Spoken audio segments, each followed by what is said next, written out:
Z ohľadom na toto, že narkomanija vše prisutnejša medzi mladima, Город Новий Сад відвоїть коло 10 мільйонів динарів за nabavku 25 тисяч testoch, a školy budú zadlužení za ich distribúciu rodičom, ktorí testy hodný vychasnovať jak možlivé opomnúce decom a týži jak prevenciu. Obowiązne testiranje školjaroh na hasnovanje drogi še už primenjuje u jednih privatnih školoh.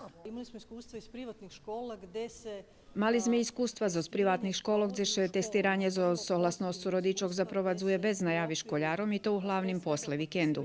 Na taki sposob u vekšini školoh za rok abo dva podpolno zastanovene hasnovanje opijatoh. Державна система ще таку зрозлікує od privatnej vekšaje i prisutne vekše od uperanje školjaroh.